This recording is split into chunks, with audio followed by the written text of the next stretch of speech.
ఈరోజు కూటమి ప్రభుత్వం ఈ రాష్ట్ర ప్రజలకు దగా మోసం వెన్నుపోటు పొడిచిందో దానికి నిదర్శనంగా ఈరోజు వైఎస్ఆర్ కాంగ్రెస్ పార్టీ ఆధ్వర్యంలో రాష్ట్ర వ్యాప్తంగా అన్ని నియోజకవర్గాల్లో కూడా తెలుగుదేశం పార్టీ శ్రేణులు ఈ దగా మోసం వంచనకు వ్యతిరేకంగా పెద్ద ఎత్తున ర్యాలీలు నిర్వహించడం జరిగింది. ఈ కార్యక్రమం కూడా కదిరిలో వేలాది మంది కార్యకర్తలతో విజయవంతంగా జరిగింది. ఈ సందర్భంగా నాయకులకు కార్యకర్తలందరికీ కూడా శుభాభివందనాలు నమస్కారాలు తెలియజేస్తూ మనము చంద్రబాబు నాయుడు యొక్క పరిపాలన, వైఎస్ జగన్మోహన్ రెడ్డి గారి యొక్క పరిపాలనకు మనము డిఫరెన్స్ కనుక ప్రజలకు చెప్తే 2019 నుండి 2024 వరకు మన ప్రియతమ నాయకులు ముఖ్యమంత్రిగా జగన్మోహన్ రెడ్డి గారు ఉన్నప్పుడు ఆయనైతే ఏవైతే చెప్పారో హామీలు నవరత్నాల రూపంలో ఈ రాష్ట్ర ప్రజలకు డీబీటీ ద్వారా దాదాపు 5 సంవత్సరాల కాలంలో 2,53,000 కోట్ల రూపాయలు బటన్ నొక్కి రాష్ట్రంలోని పేద బడుగు బలహీన మైనార్టీ అందరి లబ్ధిదారులందరికీ కూడా క్రమం తప్పుకోకుండా వేయడం జరిగింది.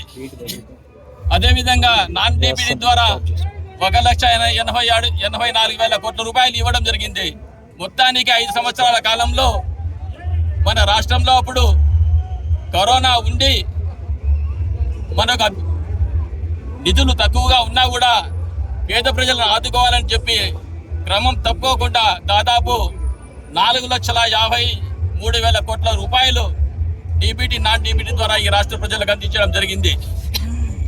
జగన్మోహన్ రెడ్డి గారు ఏవైతే చెప్పారో హామీలన్నీ కూడా ఇంకా ఎక్కువ కూడా ఆయన ఈ రాష్ట్ర ప్రజలకు అందించడం జరిగింది ఆయన ముఖ్యమంత్రిగా ఉన్నప్పుడు. అదేవిధంగా ఈ దగా ప్రభుత్వం చంద్రబాబు నాయుడు గారు ఈ రాష్ట్రంలో ఎస్సీ, ఎస్టీ, బీసీ, మైనార్టీ మహిళలు, ఉపాధ్యాయులు, ఎంప్లాయీస్ అందరికీ కూడా మోసపు వాగ్దానాలతో తెలుగుదేశం ప్రభుత్వం అధికారంలోకి వచ్చింది.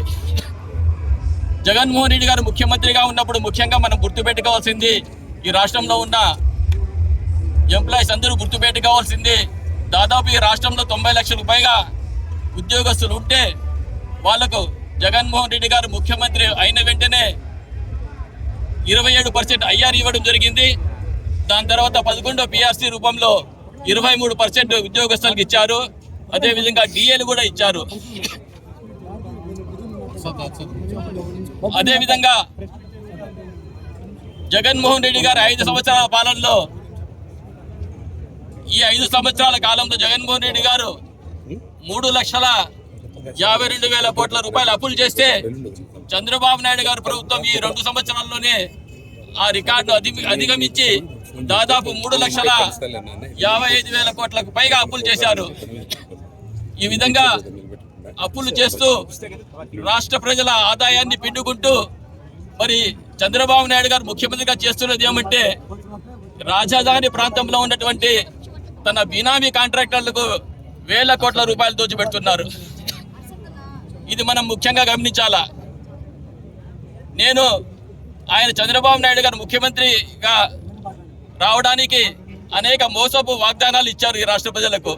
గతంలో కూడా 2014లో కూడా చంద్రబాబు నాయుడు గారు అధికారంలో రావాలని చెప్పి అనేక మోసపూరిత వాగ్దానాలు చేసి ఆ రోజు అధికారంలోకి రావడం జరిగింది. ఏమంటే దురదృష్టం ఏమంటే మన రాష్ట్ర ప్రజలకు త్వరగా మనం మర్చిపోతాం కాబట్టి ఆయన చేసినటువంటి 14 నుంచి 19 వరకు ఆయన చేసినటువంటి మోసపు వాగ్దానాలు అమలు చేయకపోయినా కూడా మనం మర్చిపోయాం. ఈసారి మళ్ళా రెండోసారి కూడా చంద్రబాబు నాయుడు గారు రాష్ట్ర ప్రజలను దారుణంగా మోసం చేశారు. అనేక రంగాల్లో ఉన్నటువంటి అభివృద్ధి నిలిచిపోయింది. అదే జగన్మోహన్ రెడ్డి గారు ఒక పక్క సంక్షేమం చూస్తూ రాష్ట్రంలో అభివృద్ధి కార్యక్రమాలు కూడా చాలా చేశారు. ఆర్బీకేలు అయితేనేమి, సచివాలయాలు అయితేనేమి, ముఖ్యంగా వైద్యం అందించడానికి మెడికల్ కాలేజీలు అయితేనేమి, హార్బర్లు అయితేనేమి, ఇట్లాంటివన్నీ అభివృద్ధి కార్యక్రమాలు కూడా చేశారు. మరి ముఖ్యంగా మనం ఒకటిగా ఆలోచన చేయాలా, రాజధాని ప్రాంతంలో చేస్తున్నటువంటి ఆర్థిక దోపిడీని ఈ రాష్ట్ర ప్రజల అందరి దృష్టికి తీసుకొని వెళ్ళాలా. చంద్రబాబు నాయుడు గారు ఈ రాజధాని నిర్మాణంలో అద్దాల కోసమే కేవలం 2,500 కోట్లకు పైగా అద్దాలు ఖర్చు పెడుతున్నారు. ఆ అద్దాలు ఖర్చు పెట్టే 2,500 కోట్లు ఈ రాష్ట్రంలో జగన్మోహన్ రెడ్డి గారు తెచ్చి నిలిచిపోయినటువంటి మెడికల్ కాలేజీలకు ఖర్చు చేస్తే ఆ మెడికల్ కాలేజీలన్నీ కూడా ఉపయోగంలోకి వచ్చి పేద ప్రజలకు ఈ రాష్ట్రంలో ఉన్నటువంటి విద్యార్థులందరికీ కూడా ఉపయోగంలోకి వస్తాయి.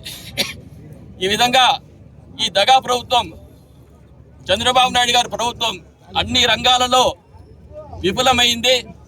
మోసపు వాగ్దానాలు, మేనిఫెస్టోలో ఉండే వాగ్దానాలు, అదేవిధంగా సూపర్ 6లు 7లు అన్నీ కూడా చాలా వాటికి 90% ఆయన అమలు చేయకుండా ఆయన ఈ రాష్ట్ర ప్రజలను దారుణంగా మోసం చేయడం మనమందరం కూడా ప్రజల దృష్టికి వెళ్ళాల్సిందిగా నేను విజ్ఞప్తి చేస్తూ ఈ కార్యక్రమానికి